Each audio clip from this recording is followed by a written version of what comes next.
Juste quand Monique pensait avoir enfin échappé au passé, celui-ci est venu frapper à sa nouvelle porte. Avec une demande de garde dans une main et de la vengeance dans l'autre, son ex-mari veut récupérer ce qu'il a perdu.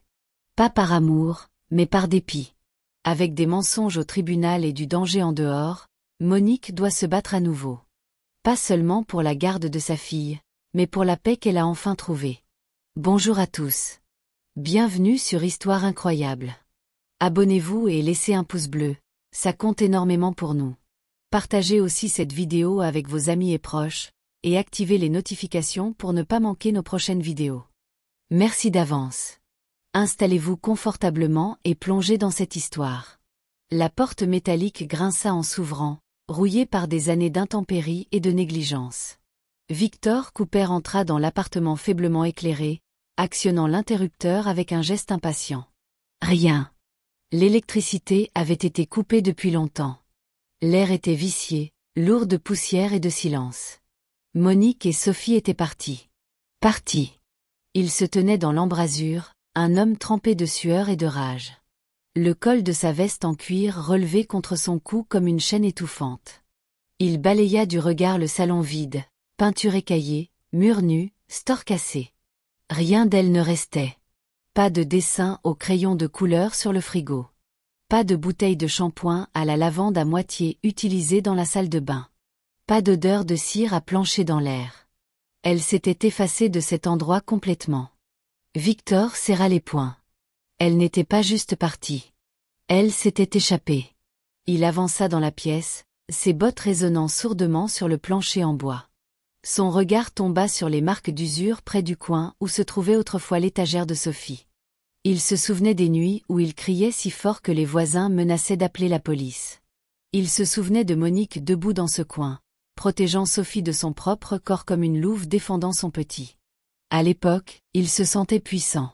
Maintenant, il se sentait effacé. Il sortit son téléphone et rouvrit l'article.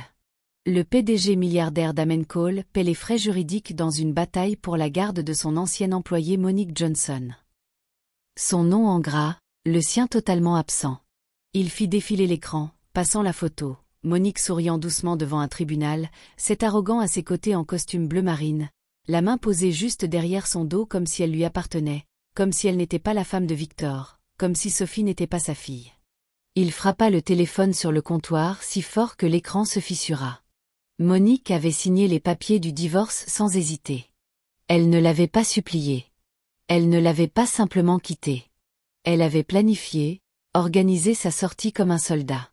Et maintenant, elle était bien à l'abri dans un appartement de luxe, soutenue par un milliardaire qui lui avait probablement acheté un nouveau lit, une nouvelle garde-robe, une nouvelle identité. Mais elle avait fait une erreur. Elle avait emmené Sophie. Victor se mit à faire les 100 pas. Chaque pas raclait le sol comme un avertissement. Il n'avait pas vu Sophie depuis des mois, pas en personne. Il avait essayé, bien sûr, en appelant, en envoyant des messages, même en se présentant à son ancienne école. Mais Monique avait bloqué son numéro, changé son email, déménagé sans laisser de traces. On disait que l'équipe de sécurité privée de Cole était impliquée, surveillant, traquant, protégeant. Il cracha par terre. Ce n'était pas une question d'amour.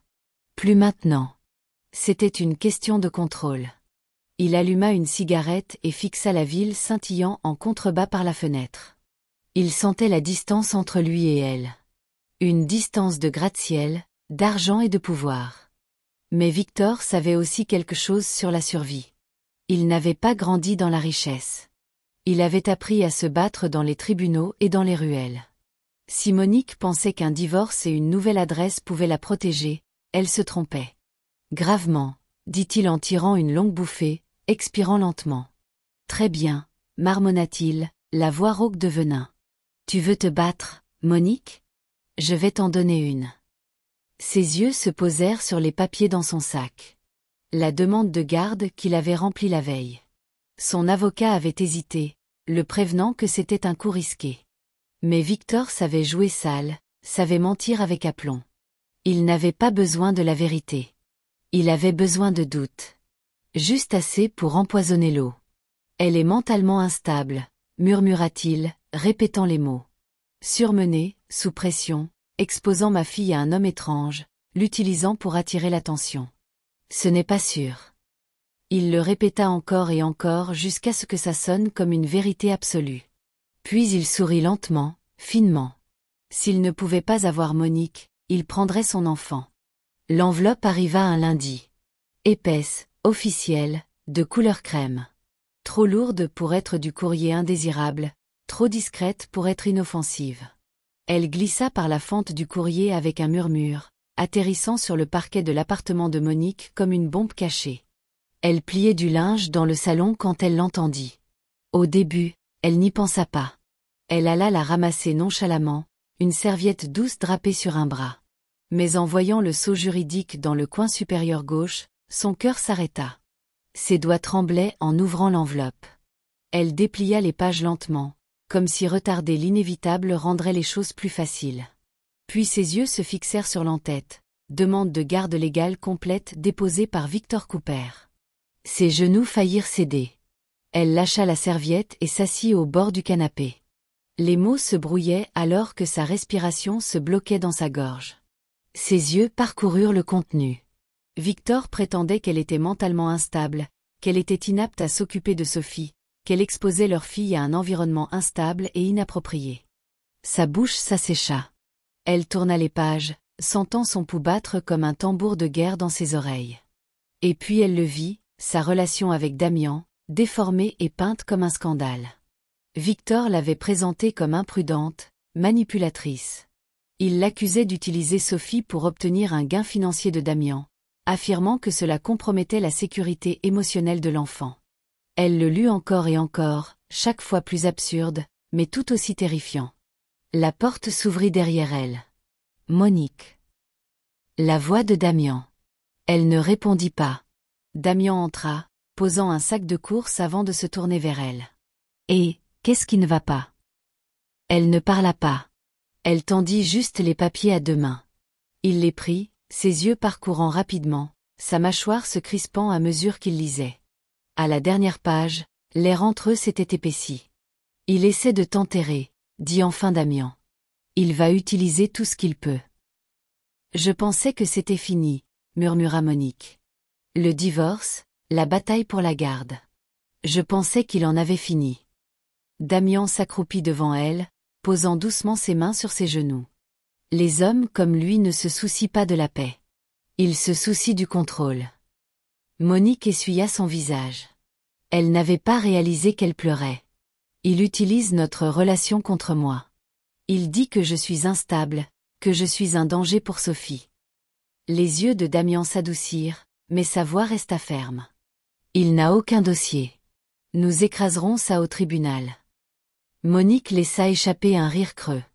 Je ne peux pas revivre ça. J'ai à peine survécu la dernière fois. Damian se pencha plus près. Tu n'es pas seul cette fois. Le lendemain matin, Damian passa un coup de fil. La même avocate qui avait aidé Monique lors de son divorce, Naomi Wells, répondit avec un professionnalisme incisif. Elle était vive, efficace et inébranlable. Elle examina la demande et reconnut immédiatement les tactiques de Victor. C'est une campagne de diffamation classique, dit Naomi, parcourant les documents numériques envoyés par Damian. Il n'a pas de preuves, il a une histoire. Mais si le mauvais juge croit à cette histoire, on pourrait avoir un problème. Alors donnons-leur une meilleure histoire, dit Damian. La vérité. Naomi hocha la tête. Nous contre-attaquerons avec des témoins de moralité, des dossiers scolaires, des rapports médicaux, l'historique de travail, et nous déposerons une motion pour supprimer les allégations de santé mentale infondées. S'il insiste, il devra passer une évaluation formelle, et il ne la passera pas lui-même. Et moi? Demanda Damian. Naomi marqua une pause. Il cible directement votre implication. Vous pourriez être vu comme un handicap ou un atout. Faites de moi un atout, dit-il. Mettez-moi sur la liste des témoins. La date du tribunal arriva plus vite que prévu. La salle d'attente devant la salle d'audience familiale était lourde de tension. Monique était assise avec Naomi d'un côté, vêtue simplement de bleu marine, les mains serrées sur ses genoux. Damian était à côté d'elle, calme mais tendu. En face, Victor faisait les 100 pas comme un prédateur dans un costume mal ajusté, la mâchoire crispée, les narines dilatées. Son avocat, un homme à l'air suffisant nommé Pierce, ajustait sa cravate et murmurait des instructions. Quand Victor vit Damian, ses yeux se plissèrent. Amusant, marmonna-t-il assez fort pour être entendu. Le sauveur milliardaire se pointe. Quoi de neuf? Tu vas adopter ma fille aussi? Damian ne mordit pas à l'hameçon. Il se leva simplement, ajusta ses manchettes et croisa le regard de Victor. Elle mérite un père, dit Damian froidement. Pas une menace. Victor s'avança, sa voix basse et venimeuse. Je vais vous l'arracher à tous les deux. Naomi se leva immédiatement, lui barrant la route. Un pas de plus, et je vous fais citer pour harcèlement avant même qu'on entre dans la salle. Victor ricana. Vous pensez avoir gagné? Vous n'avez aucune idée de qui je suis. Monique se leva, sa voix claire. Moi, je sais. C'est pourquoi je suis partie. L'huissier appela leur affaire. Le tribunal était en session. La salle d'audience était silencieuse, le genre de silence qui vibre sous la peau. Même l'air semblait tendu, chargé d'émotions contenues, de souvenirs indicibles et de mensonges attendant d'être testés. Monique était assise à la table des plaignants, le dos droit, le cœur battant. Ses mains reposaient sur le bord du chêne poli, froid au toucher. Son avocate, Naomi, était posée à ses côtés, des dossiers étalés comme une armure sur le bureau. Damian était juste derrière elle, silencieux et inébranlable, une présence d'acier calme. Son regard ne vacillait jamais. De l'autre côté de l'allée, Victor était assis dans son costume repassé, tapant du pied avec une confiance impatiente. Son avocat, M. Pierce, se penchait de temps en temps pour murmurer des stratégies. Victor ne regardait jamais Monique, pas une seule fois, mais ses yeux se posaient sur le nom de Sophie chaque fois qu'il était prononcé à voix haute. La juge, une femme sévère d'une 60aine d'années nommée l'honorable Rosalind Grave, parcourut le dossier devant elle avec un regard perçant. « Monsieur Cooper, dit-elle enfin, vous demandez la garde légale et physique complète de votre fille, Sophie Cooper. Sur quel motif? » Victor se leva. « Mon ex-femme, commença-t-il, a démontré une instabilité émotionnelle et une fragilité mentale depuis notre séparation. Elle s'est effondrée chez elle devant notre fille. Elle vit maintenant avec un homme qui, bien que riche, n'a aucun lien avec elle et n'est pas apte à être coparent. Je m'inquiète pour le bien-être émotionnel de ma fille. » Il y eut un léger ricanement dans la galerie. Damian ne bougea pas. Naomi se leva. « Objection, votre honneur. Déclaration d'opinion, pas de preuve. »« Retenu, » dit la juge sèchement. « Monsieur Cooper, présentez des faits, pas des sentiments. » Victor hocha la tête, raide. « Ma fille m'a été enlevée. On m'a refusé les visites pendant des mois. Sa mère l'a cachée, a déménagé sans préavis. Je n'ai aucune idée de l'environnement dans lequel elle est élevée. » Naomi se leva à nouveau, calme et posée. « Si je puis me permettre, votre honneur, nous souhaitons verser au dossier notre réponse, qui inclut des dossiers médicaux, des évaluations psychologiques, des documents de travail et un journal complet de toutes les tentatives de communication entre les parties depuis le divorce. Mademoiselle Johnson ne s'est pas cachée. Elle a déménagé pour des raisons de sécurité. À aucun moment M. Cooper n'a déposé de demande de visite jusqu'à maintenant. Et quand il l'a fait, il a suivi avec une demande de garde surprise. » La juge Grave parcourut le dossier que Naomi lui tendit. Elle lut silencieusement, page par page, son expression indéchiffrable.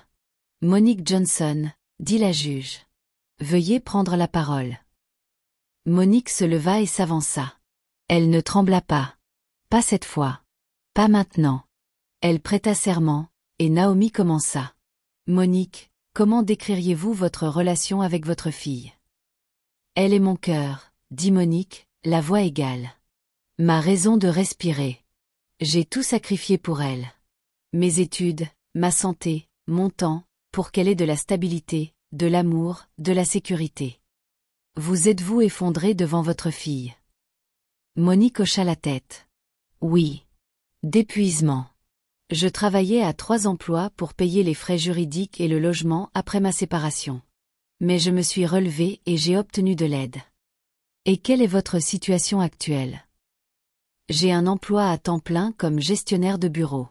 Je reprends l'écriture, et je vis dans un foyer stable avec Sophie. Elle s'épanouit. J'assiste à toutes les réunions scolaires. Je l'emmène à la thérapie, au ballet, au tutorat. Naomi marqua une pause, puis regarda vers la table de la défense. Avez-vous déjà interdit à votre fille de voir Monsieur Cooper? Monique hésita. J'ai refusé le contact après qu'il a commencé à me menacer verbalement. Au téléphone, devant mon immeuble, il criait devant Sophie. Elle faisait des cauchemars. Mon avocate m'a conseillé de tout documenter et de demander des visites supervisées, qu'il a refusées. Naomi recula. Merci, mademoiselle Johnson. Pierce se leva pour le contre-interrogatoire. Monique, dit-il lentement avec un sourire narquois qui lui tordit l'estomac. Est-il vrai que vous êtes impliquée romantiquement avec monsieur Damon Cole, PDG milliardaire? Monique releva le menton. Oui. Et est-il le père de Sophie? Non, mais il vit avec vous. Il fournit un soutien financier. Diriez-vous que cela brouille les lignes? Naomi objecta. Rejeté, dit la juge grave. Répondez à la question, mademoiselle Johnson. La voix de Monique était ferme.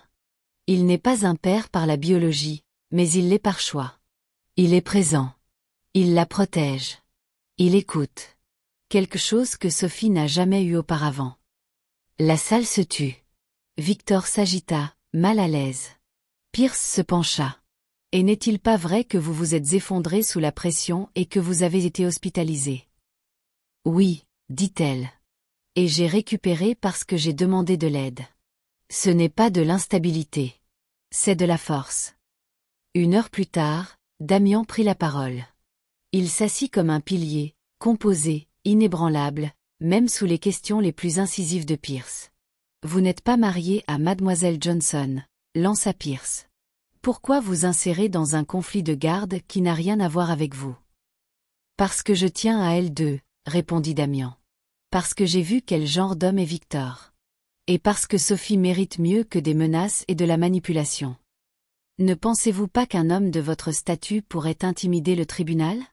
Utilisez votre influence pour influencer les résultats. Damian se pencha légèrement. L'argent ne peut pas acheter la confiance d'un enfant.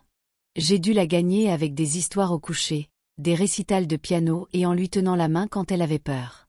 Ce n'est pas de l'influence. C'est de l'engagement. Même la juge ne cacha pas le changement dans son regard.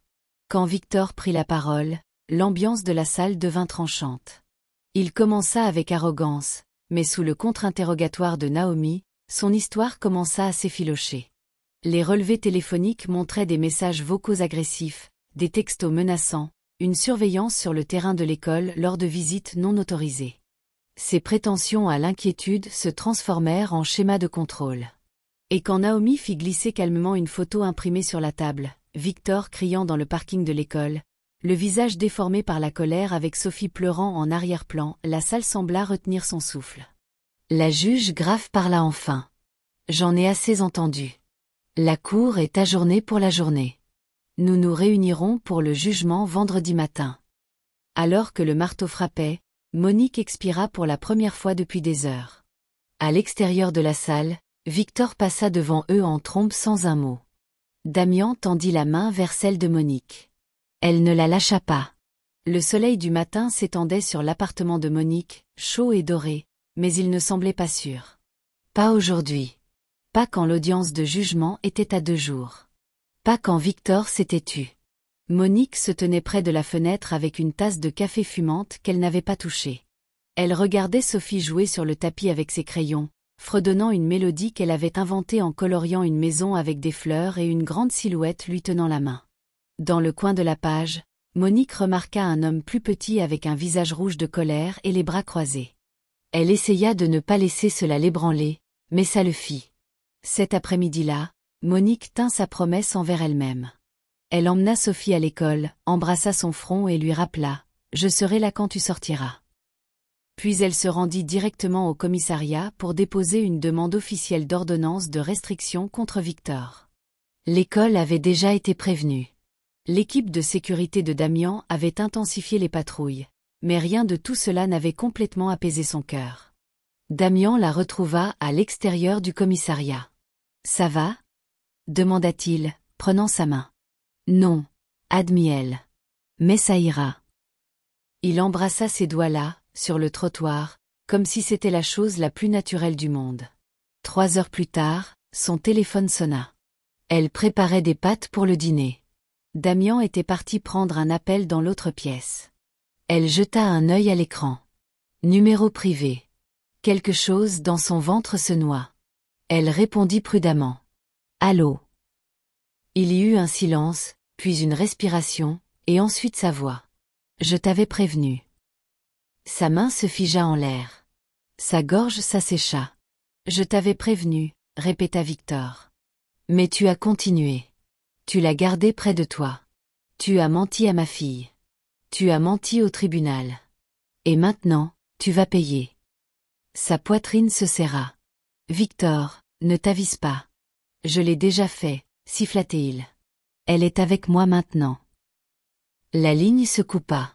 Le téléphone glissa de ses doigts, s'écrasant sur le carrelage de la cuisine.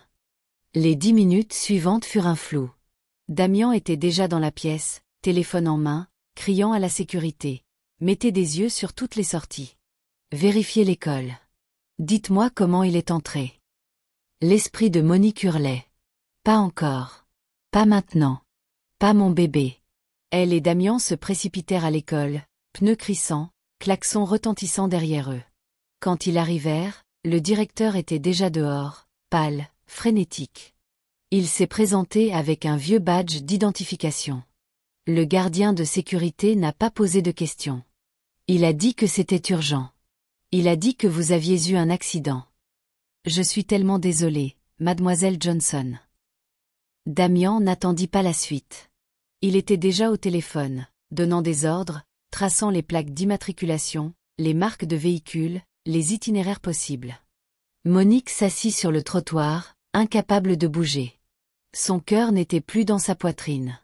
Il était là dehors avec Sophie, quelque part sur la route, peut-être en danger. « Je ne peux pas faire ça », murmura-t-elle, se balançant lentement. « Je ne peux pas la perdre. » Damian s'accroupit à côté d'elle, saisissant ses épaules. « Nous allons la retrouver. Je te le jure, Monique, nous la ramènerons à la maison. » La recherche dura 2 jours atroces.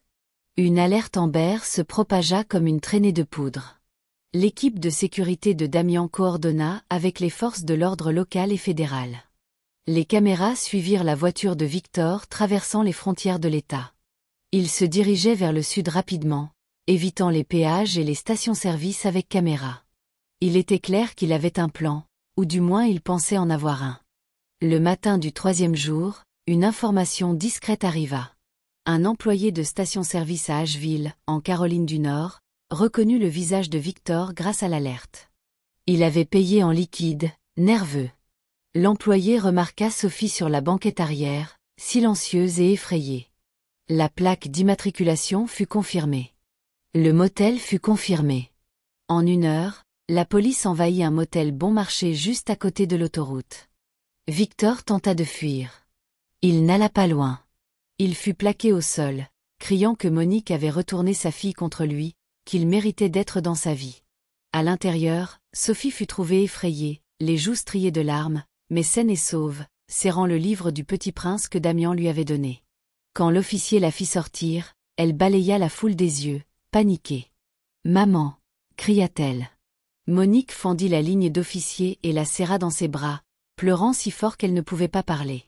Damian arriva quelques secondes plus tard, les enveloppant toutes les deux dans ses bras. Pour la première fois de sa vie, sa richesse ne signifiait rien. Son pouvoir, son nom, son statut, rien de tout cela ne comptait, seulement ceci, seulement elle, seulement elle.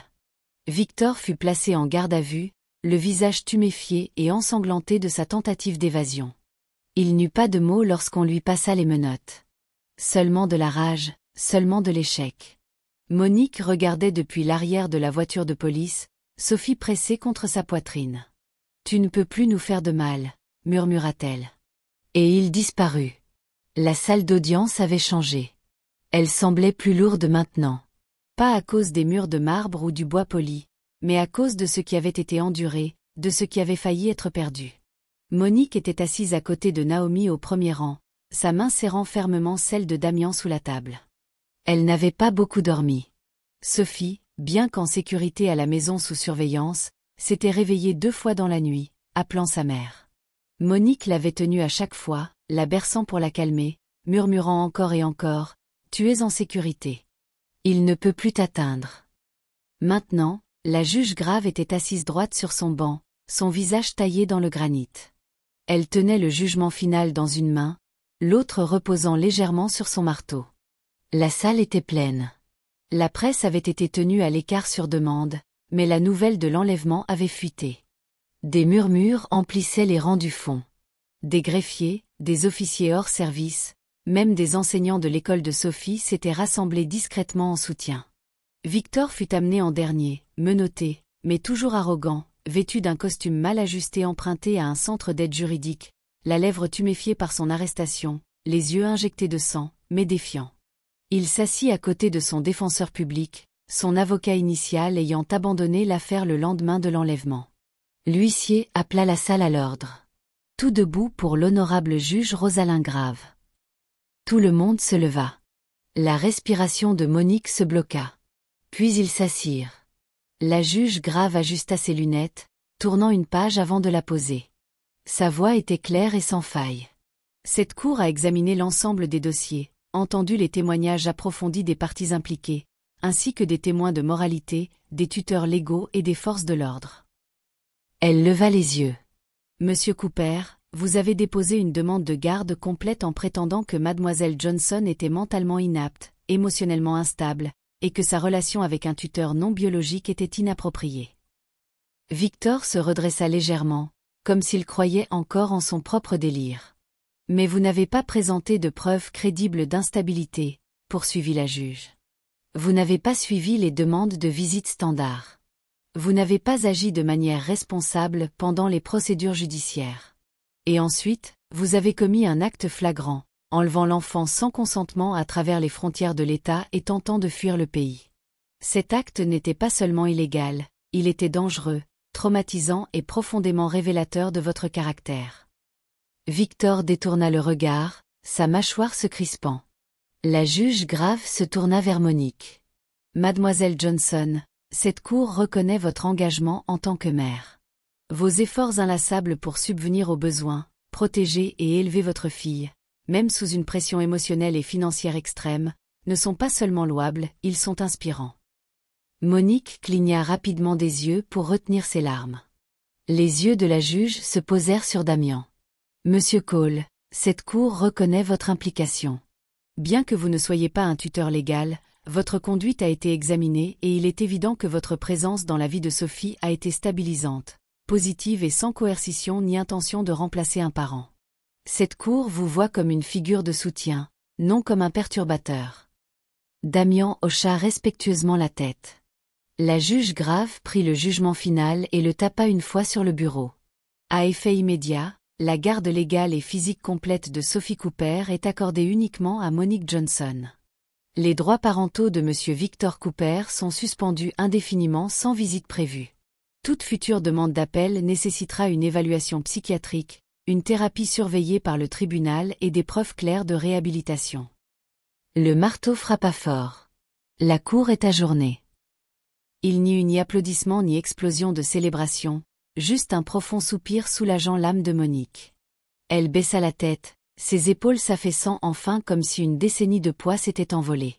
Damian se leva et la prit dans ses bras avant qu'elle ne s'effondre. Elle pleura doucement contre sa poitrine, non parce qu'elle était brisée, mais parce qu'elle était entière à nouveau. Naomi recula pour leur laisser un moment. De l'autre côté de la salle, Victor fut escorté menotté. Il ne se retourna pas. Il n'en eut pas l'occasion. À l'extérieur, l'air était frais mais pur. Le ciel était d'un bleu clair. Pas de nuages, pas de bruit, juste le bourdonnement d'une ville qui ne semblait plus menaçante. Monique avança dans la lumière du soleil comme si elle l'avait mérité. Damian marchait à ses côtés, sa main ne quittant jamais la sienne. Naomi les rejoignit, son attaché-caisse sur une épaule. « Tu l'as fait », dit-elle simplement. Monique se tourna vers elle. « Non, nous l'avons fait. » Naomi sourit et hocha la tête. Ramène-la à la maison.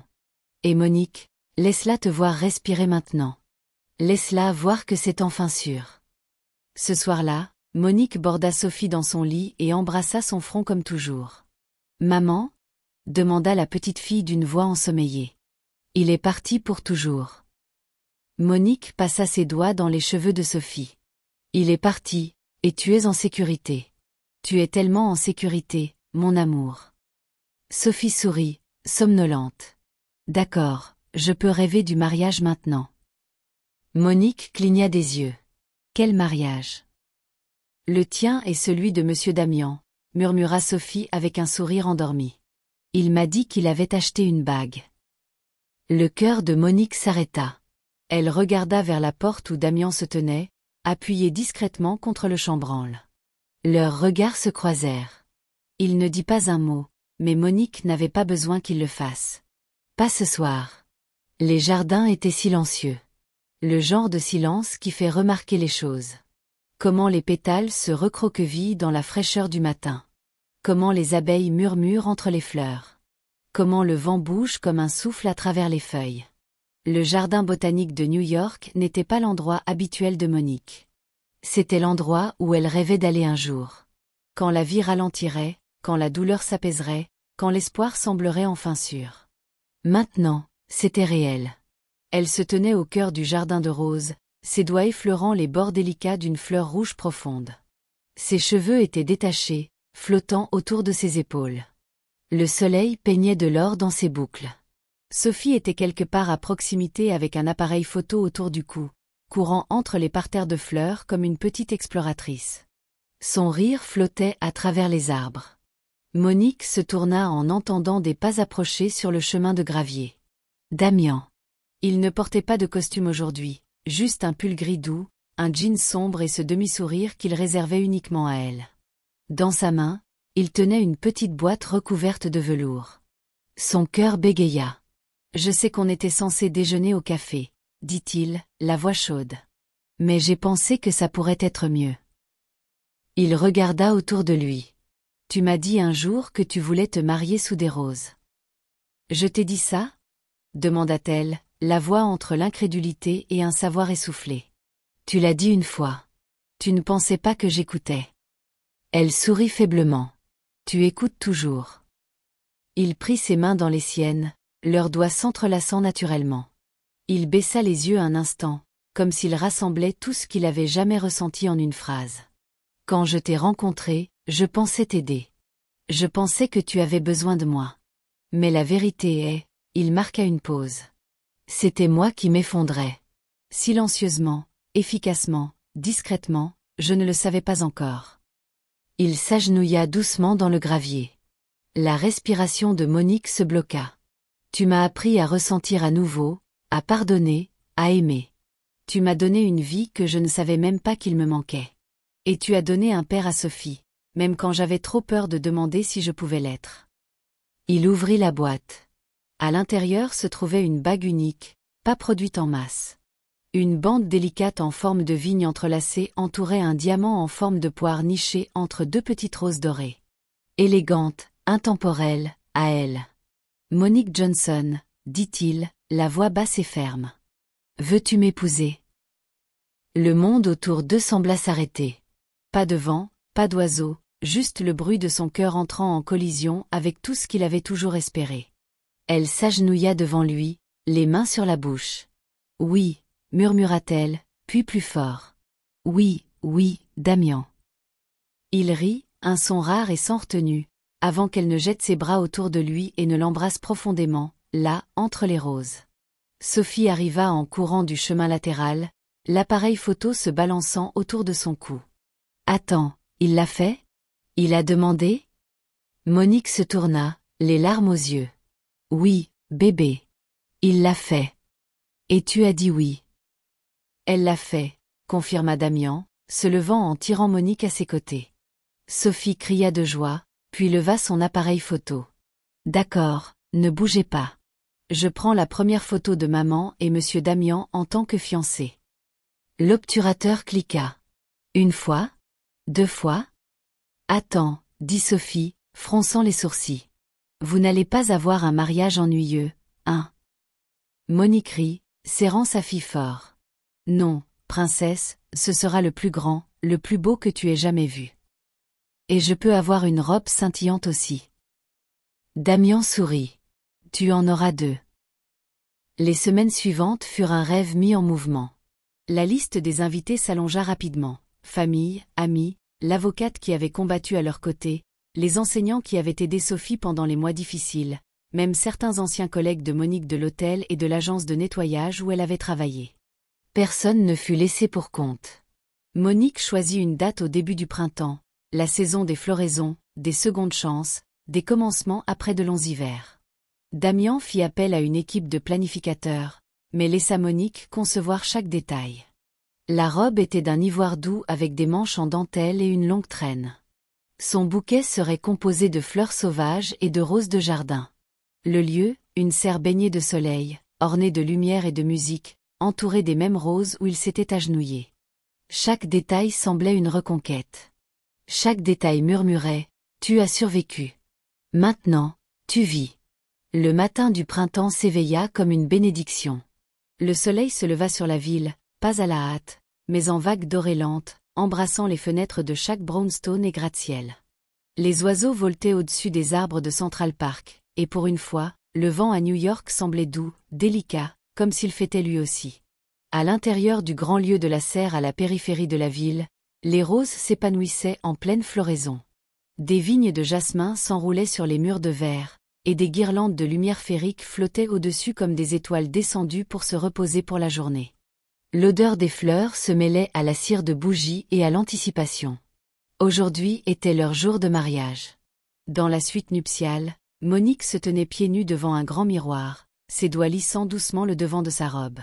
C'était simple, élégant, en satin ivoire qui captait la lumière avec une dentelle délicate enroulée sur ses épaules et dans son dos. Ses boucles tombaient librement, ornées de petites épingles dorées qui scintillaient comme le soleil. On frappa à la porte. Sophie passa la tête, souriant de toutes ses dents. « Je peux entrer, ou c'est une chambre royale ?» Monique se tourna, riant à travers les larmes qui montaient déjà à ses yeux. « Viens ici, ma reine. » Sophie courut, sa petite robe couleur champagne bouffant autour de ses genoux. Ses cheveux étaient coiffés en boucle avec une couronne de fleurs en soie parfaitement posée sur sa tête. Dans sa main, elle tenait un petit morceau de papier plié. « J'ai écrit quelque chose, » dit-elle timidement. « Pour toi et monsieur Damian. Je peux le lire au mariage ?» Monique s'agenouilla, les larmes coulant sur ses joues. « Oui, ma chérie. 1000 fois oui. Tu ne pleures pas parce que tu es triste, hein? » Non, bébé. Je pleure parce que c'est tout ce que je n'ai jamais pensé avoir. Et maintenant, je l'ai grâce à toi. Sophie serra sa mère fort. Et ta j'aime, Damian, il a aidé aussi. Monique rit doucement. Oui, il a vraiment, vraiment aidé. À l'extérieur, Damian se tenait à l'autel dans un costume anthracite profond. Sa boutonnière était une rose ivoire cueillie par Sophie ce matin-là dans leur jardinière de fenêtre. Il se tenait droit, mais ses doigts frémissaient légèrement en attendant. Ce n'était pas de la nervosité. C'était de l'incrédulité. Que c'était réel. Qu'elle était vraiment sur le point de devenir sa femme. Les invités se levèrent alors que la musique emplissait l'espace. Cordes et pianos dans une harmonie lente et croissante. Les rangées d'amis, de familles et d'anciens étrangers se levèrent, se tournant vers l'allée centrale. La voilà. Monique apparut, encadrée par les portes de la serre, marchant dans l'allée comme si elle glissait, portée non par ses pieds, mais par un but.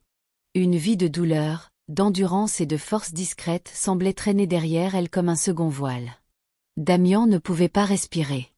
Elle l'atteignit, les yeux fixés sur les siens, et tout le reste disparut. La cérémonie était douce, intime, chaque mot sacré. Quand l'officiant se tourna vers Sophie, l'invitant à lire sa note, elle s'avança avec le sérieux d'une royauté. Je ne savais pas ce que signifiait vraiment la famille avant, lut-elle, sa voix petite mais ferme. Je pensais que ça voulait juste dire les gens avec qui on est. Mais maintenant, je sais que ça veut dire les gens qui se présentent, les gens qui restent. Maman a toujours été là. Et ta j'aime, Damian s'est présenté. Et maintenant, Nous restons tous ensemble pour toujours. Les invités reniflèrent, essuyant leurs yeux. Damian tendit la main et souleva Sophie dans ses bras, la tenant entre eux alors que les vœux commençaient. Monique parla en premier. « Je pensais que j'étais brisée quand tu m'as trouvée, » dit-elle, les yeux brillants. « Mais tu ne m'as pas réparée. Tu t'es juste tenue à mes côtés pendant que je guérissais. Et ensuite, tu m'as laissé t'aimer à mon rythme.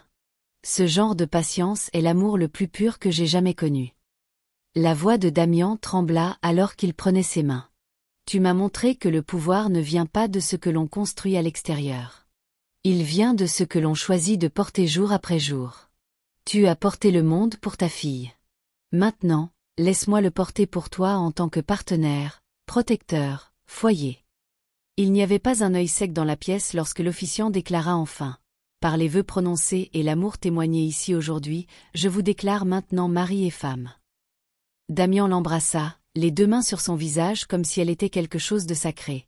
Et elle l'embrassa en retour comme si elle croyait à nouveau au conte de fées.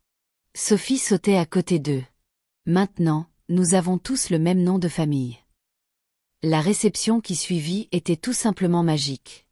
Des lumières scintillantes brillaient au-dessus de la piste de danse où des gens de tous les coins de leur vie se réunissaient. Les cadres de Damian et les anciens collègues de Monique, les enseignants, les voisins, même Naomi, qui leva son verre et porta un toast aux batailles menées et aux cœurs revendiqués. Damian dansa avec Sophie sous les étoiles, la faisant tournoyer jusqu'à ce qu'elle crie de joie. Monique regardait depuis le bord, les mains serrées sur sa poitrine. Plus tard, il la tira dans ses bras pour leur première danse en tant que mari et femme. La musique était lente, tendre. Elle posa sa tête sur son épaule et murmura « Je ne pensais pas appartenir à nouveau à quelqu'un. » Damian embrassa son front. « Tu ne m'appartiens pas, Monique. Tu es avec moi. » Alors que la nuit s'effaçait en bougies et rires doux, et que la ville scintillait au loin, Monique se tenait avec Damian et Sophie au bord du jardin. Plus de batailles, plus de peur, juste une famille formée non par le hasard, mais par le choix. Un nouveau nom, une nouvelle vie, un avenir qu'ils avaient gagné ensemble. Nous sommes arrivés à la fin de l'histoire. J'espère que vous l'avez aimé. Laissez un pouce bleu et abonnez-vous à ma chaîne YouTube pour plus d'histoires captivantes.